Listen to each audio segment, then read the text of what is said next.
In other news, liberal journalist Amnon Abramovich of the Yediot Achronot News has just made somewhat shocking statements that seem to support Netanyahu's claims of media bias against him.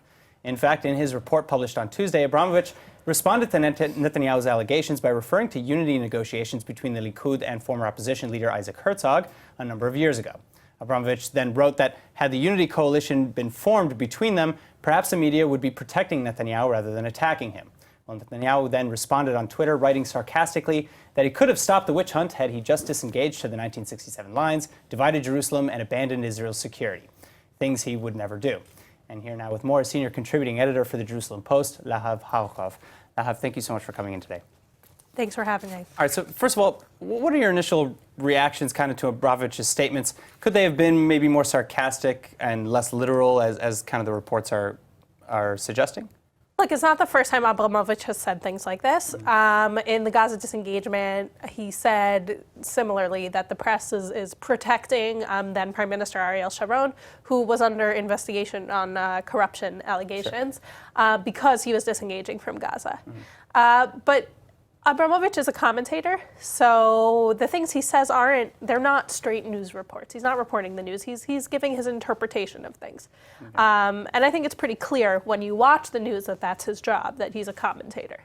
Sure. So, this is his perspective. Well, and the other thing, too, is that, his perspective then is to make these comments which may be taken one way or another, but certainly, as you maybe just mentioned, should be taken with a grain of salt. And then in addition to that, what are maybe some of the more hard objective truths to suggest that the media is actually biased against Netanyahu and not maybe just following up on the news? Look, there's different media in Israel. The media in Israel is much more varied than it was even 15 years ago, 10 years ago.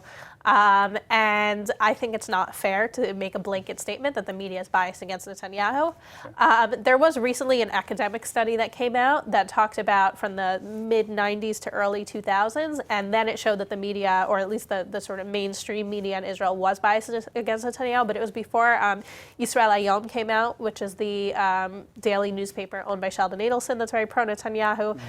There's a right-wing news channel now, Channel 20.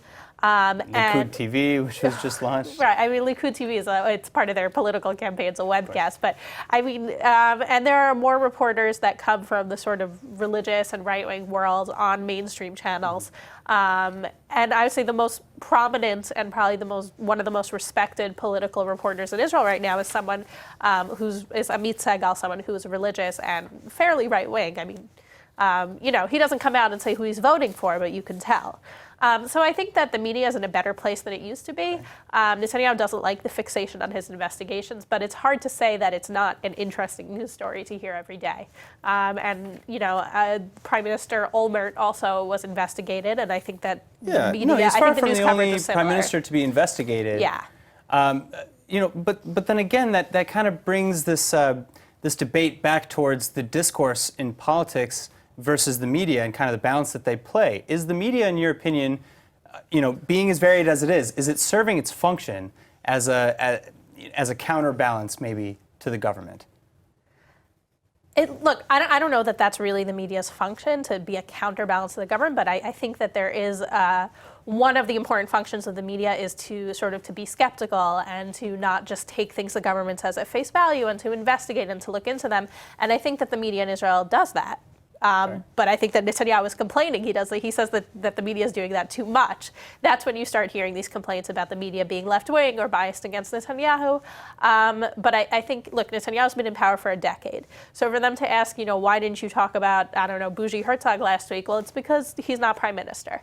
And neither is, Sure. Avi Gabai. And now Benny Gantz wants to be prime minister. And so I think people should be looking into him just as much as they are looking into Netanyahu, because this is someone who wants to take his place. Do you think it's dangerous to be talking, because Netanyahu is not the only leader to be doing this either, to be kind of putting the media down as biased, as corrupt, and all of the other adjectives that have been used? I think there's a really delicate balance. I think when people say it's dangerous, it's probably overblown. They're probably exaggerating. But on the other hand, and I do think Netanyahu has a right to sort of defend himself when he thinks that something that's being reported is wrong.